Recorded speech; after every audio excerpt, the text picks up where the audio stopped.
So you want to know about business strategy? Well, you've come to the right place. Today, we're going to go on what I like to call the strategist's journey. We're going to break down how businesses figure out how to survive and thrive in a really complex world, how they analyze what's around them, and how they make that one big winning move. Let's get into it. Let's be honest, the modern business world can feel like absolute chaos. And this quote from Warren Bennis and Burt Nannis just nails it, doesn't it? It's a mess of confusions and paradoxes. If you're a leader, trying to find a clear path through all of that can feel, well, pretty much impossible. So, that's the big question, right?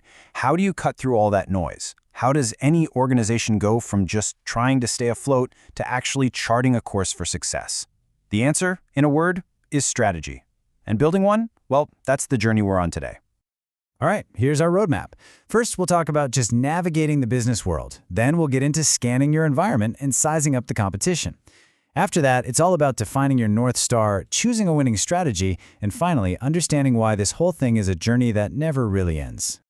Okay, part one, navigating the business world. This is all about setting the stage for strategic success.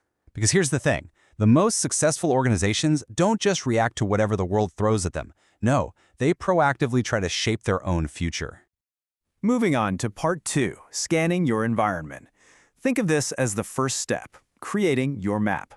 I mean, you wouldn't start a road trip without a map, would you? The first step of any journey is to really understand the terrain.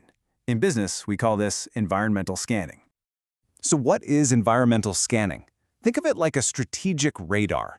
It's this constant process of looking at the world around you, trying to spot opportunities and, just as importantly, threats before they become huge problems. It's all about avoiding nasty surprises and making sure the company is healthy for the long haul. Now, this environment really breaks down into two key areas. First, you've got your internal environment. This is the stuff you can actually control. Your team, your buildings, your company culture. This is where your strengths and weaknesses come from. Then you've got the external environment, the things you can't control, like the economy, new competitors, or politics. And that's where you'll find your big opportunities and threats. Okay, so how on earth do strategists make sense of all this information? It's a lot. Well, they use some really powerful frameworks to organize their thinking. Let's look at two of the most essential tools in any strategist toolbox, SWOT and PESTLE. First up, we've got the SWOT analysis. It's a super simple but incredibly powerful grid. Basically, it forces you to map out your internal strengths and weaknesses right against the external opportunities and threats. So for example, a strong brand name, that's a strength you can use to go after an opportunity, like a new customer need. On the flip side, having a high-cost structure, that's a weakness that makes you really vulnerable to a threat, like new regulations. See how that works? Now, SWOT is fantastic for that high-level, 30,000-foot view. But to really get a handle on the outside world, those big opportunities and threats, we gotta dig deeper. And that's where PESTLE analysis comes in. It helps us zoom in and add some real detail and context to our map. And the PESTLE framework is what gives us that deeper detail. It's basically a set of 6 lenses you use to look at the external world: political, economic, social, technological, legal, and environmental. By breaking down all that complexity into these categories, you can start to see the specific forces that are shaping your industry way more clearly. Part 3. Sizing up the competition, or analyzing the competitive arena. All right, so we've scanned the big picture. Now it's time to zoom in. From that world map to the immediate battlefield, the arena where you're competing every single day. And for this job, we bring out one of the most powerful tools in all of business strategy, Michael Porter's 5 Forces. It's a brilliant framework that helps you analyze the real power dynamics in your industry so you can understand who's really making money and why. So here's the key insight. Competition isn't just about the company across the street. It's actually a constant tug of war between 5 different forces. You've got the threat of new companies jumping into your market and the threat of substitute products making yours obsolete. Then you've got buyers constantly trying to push your prices down, and your suppliers trying to push your costs up. A winning strategy has to deal with all 5 of these pressures.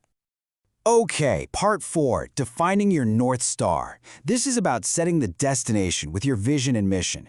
We've mapped the terrain, we've sized up the competition, but a map is pretty useless if you don't know where you're going, right? So the next step is to define your organization's North Star. You know, a powerful vision isn't just some fluffy slogan you stick on a poster. It's a clear, ambitious picture of a future that is genuinely better than today. It has to be believable enough that people think, yeah, we could actually do that, but also inspiring enough to connect everyone's day-to-day work with the amazing things you're going to accomplish tomorrow. Now, it is super easy to get vision and mission mixed up, so here's a simple way to remember it.